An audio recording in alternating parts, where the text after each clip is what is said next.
Good morning, friends.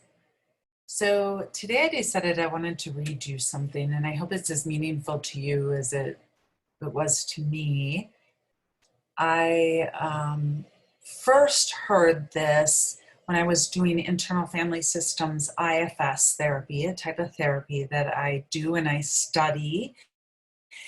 And in our level 1 training at the end, they read this, and I just thought, oh, just really, really hit me really tenderly and beautifully.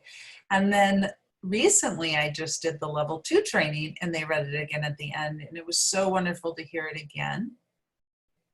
It is, and it comes from the book Eat, Pray, Love. So previously I'd also written the book. I think just hearing these pages and these specific words has so much meaning, though, just all into themselves. And it hit me so much, I thought, I'm going to read this to you guys as well. So if you haven't read the book, it does come from the book again, Eat, Pray, Love by Elizabeth Gilbert. And just beautiful, tender words. Can't say enough about these words, and I feel like they signify how we heal. And so I know in therapy, trying to find this place of a safe enough place to do this type of work. This is the type of work we do. And when I'm studying the IFS therapy and other therapy models that I do, I mean, this is kind of what we're trying to do for ourselves, with our clients, with each other, with the world. So I hope these words mean something to you. There's nothing you need to do. We'll just try to get into as relaxed state as we can, whatever that is, and just listen to the words. And I hope that they again have some meaning for you, or give you some idea of what healing can be from this kind of emotional place, and how we work through the different things that we experience as humans, that we all experience, and also some normalization that we do all experience these different ways of feeling, for sure, from different circumstances. And so just find a comfortable seat, close your eyes if that feels good for you. Otherwise, keep your eyes open. Whatever feels good, lay down. Again, there's no right or wrong, so just find that, and I'll just begin reading. On my 9th day of silence, I went into meditation one evening on the beach as the sun was going down, and I didn't stand up again until after midnight. I remember thinking, "This is it, Liz." I said to my mind, "This is your chance. Show me everything that is causing you sorrow. Let me see all of it. Don't hold anything back." One by one, the thoughts and memories of sadness raised their hands, stood up to identify themselves. I looked at each thought, at each unit of sorrow, and I acknowledged its existence and felt, without trying to protect myself from it, its horrible pain. And then I would tell that sorrow, "It's okay. I love you. I accept you. Come into my heart now. It's over." I would actually feel the sorrow as if it were a living thing enter my heart, as if it was an actual room. Then I would say, "Next." And the next bit of grief would surface. I would regard it, experience it, bless it, and invite it into my heart too.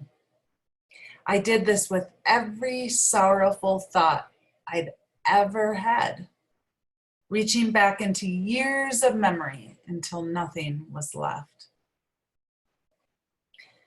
Then I said to my mind, "Show me your anger now."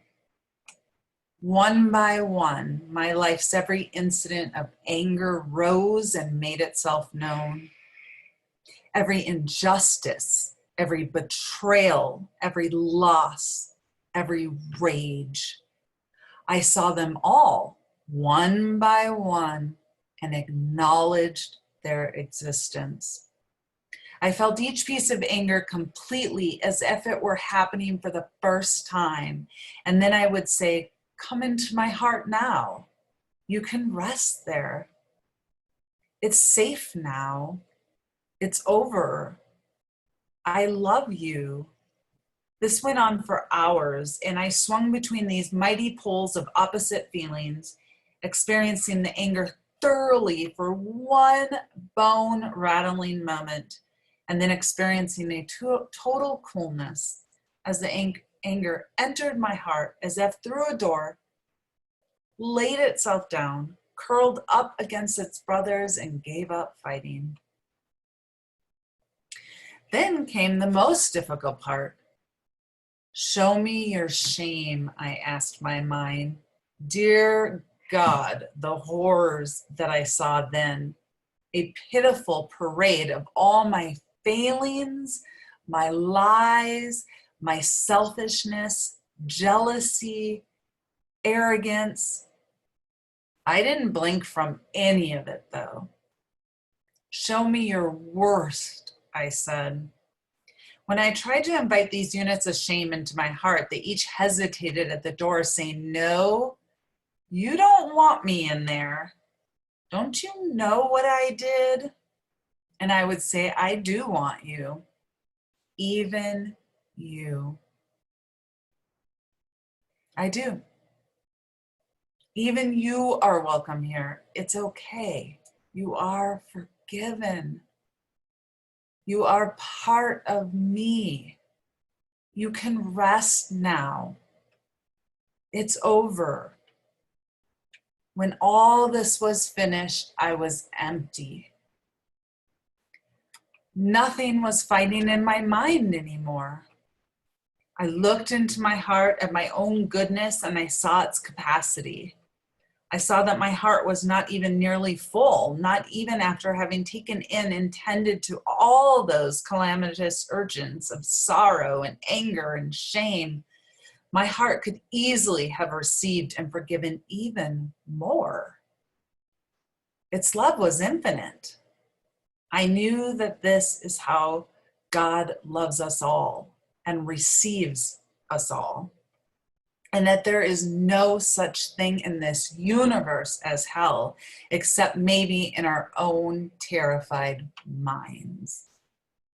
Because if even one broken and limited human being could experience even one such episode of absolute forgiveness and acceptance of her own self, then imagine, just imagine what God in his eternal compassion can forgive and accept. I also knew somehow that this respite of peace would be temporary.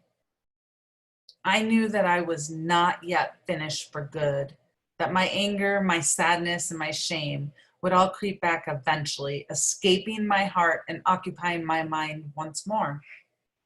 I knew that I would have to keep dealing with these thoughts again and again until I slowly and determinedly changed my whole life, and that this would be difficult and exhausting to do. But my heart said to my mind in the dark silence of that beach, I love you. I will never leave you. I will always take care of you.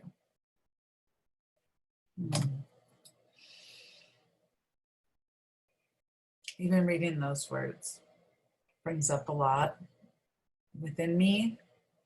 That may or may not for you, but just sit with it for a moment, whatever it is. And just give yourself that. And just keep doing the work. When you can, as you can, and just know that's good enough. With love.